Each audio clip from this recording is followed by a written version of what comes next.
Dylan, pull that mic up. Thank you, bro. Yes, sir.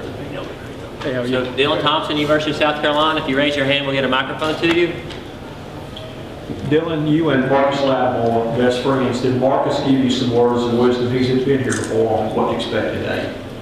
He did not. I think he's got a little more important stuff than probably worry about me here. But you know, it's just going to be a fun time. I told the guys when we're on the plane, let's just enjoy it. You know, none of us have been here, myself, AJ, or JT, and we're just going to have a good time and just enjoy it. Dylan, Coach Spurrier and AJ and JT have all been very open about how much you're a leader of this team. Is there any worry or pressure on your shoulders about being looked at as the leader of this team? I don't think so. Being a leader is fun to me. You just get to, I think a lot of life, not just playing quarterback, but everything you do is about, loving people and building those relationships. And that's what I try to do with our team. And we have great relationships with our whole team and staff. And it's just fun for me. Question in the middle. There's a lot of new quarterbacks in the conference this season. How do you feel being one of the few returning quarterbacks? Yeah, I've played a little bit, and I'm excited about it. But it's the SEC. I feel like the level of competition is going to stay the same.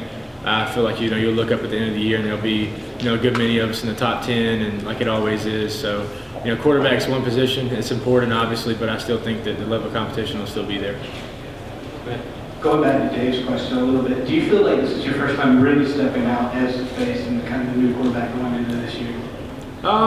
You could say that, but I don't, honestly, no. I don't feel too different. Obviously, Connor isn't here, but it's been fun in the off season, just leading the guys and having other guys lead. I think it's important to have multiple voices. I think Corey Robinson, Bryson Williams, those guys have done a great job. Corey's just huge, so nobody's going to say anything back to him. You don't have to worry about that. But and Bryson's just done a great job working, and just really excited about our team and our guys. Next question. Dylan, just a pretty fortunate feeling for you, though, the fact that you got 4 returning offensive linemen and a lot of experience and skills.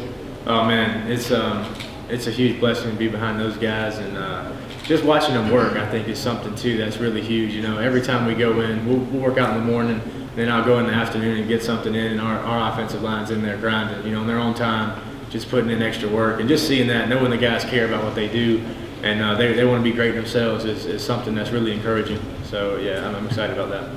How does it feel knowing you really don't have to do it all when you've got a running back like Mike Davis behind you? And what kind of year do you think he's going to have? Yeah, Mike's a great player, and fortunately for our team, we have Brandon Wilds and Sean Carson, David Williams. We've got a lot of guys back there that can get the job done, and Mike's a great player. He's a great guy, and it does take some pressure off when you have a solid running game, but I think it starts with that offensive line, being able to start that, and we have a great one up front, and Mike, I think, will have a good year.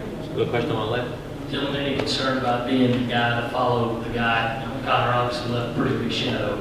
I don't think so. I think a lot of times when we compare, we lose, no matter what. So I'm not going to compare to Connor. I think his stuff speaks for itself. I think he was, 27-5? Is that right? So I don't think that's going to be possible for me, so there's no reason to try and get that record. Yes, sir. Dylan, can you talk about the decision to give up Twitter 2 months ago? What was the reason behind that? What game? It wasn't anything big. I just, Twitter's cool and fun sometimes, but just the time I was worried about other stuff too much than to be looking at, silly stuff on Twitter. So that was basically it. Go to the front. Dylan, Steve Spurrier has been known in the past to physically go out and show you what to do on the practice field, show you the steps, show you the throw. Is that still going on? Has it gone on with you in this offseason? Absolutely. He's going to keep doing that, I'm sure, as long as he's coaching. And that's something fun. We always give him a hard time about is doing that. And he's a fun coach, and he still does it. I'm sure he'll still do it. Whoever's up here next year will tell you the same thing. Follow up a little bit with that. Talk some about his impact on you as a quarterback. You've been there a while now, so just talk about how he deals with quarterbacks, your relationship with him. Yeah, so Coach is awesome. Every time someone asks me how it is playing for him, the first thing I say is it's a blast.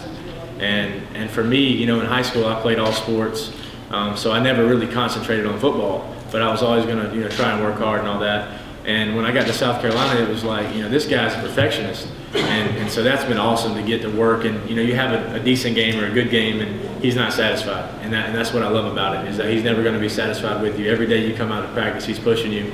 And I think not just for football, but for life. Everybody wants to keep growing, and he does a good job of that on the field.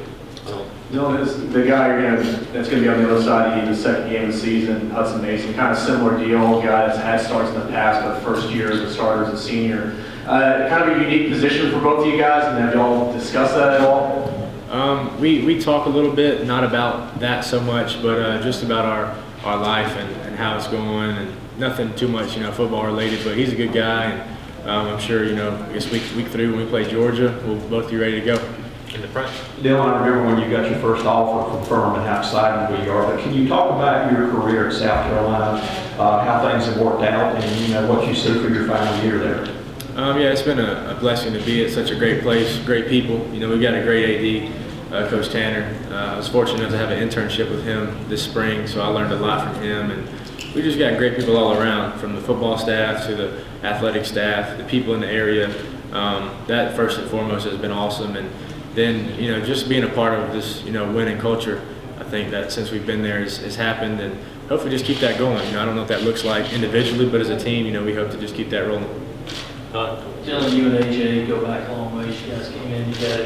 Could you describe your friendship and then, trying to be the leaders on this team? How good does it feel to have a guy like that protecting your back?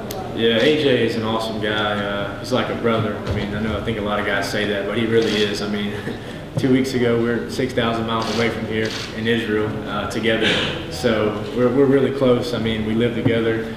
Probably know too much about each other, but he's a great guy. Next question, anybody? Everybody's good? All right, thank you very much. Thank you, guys.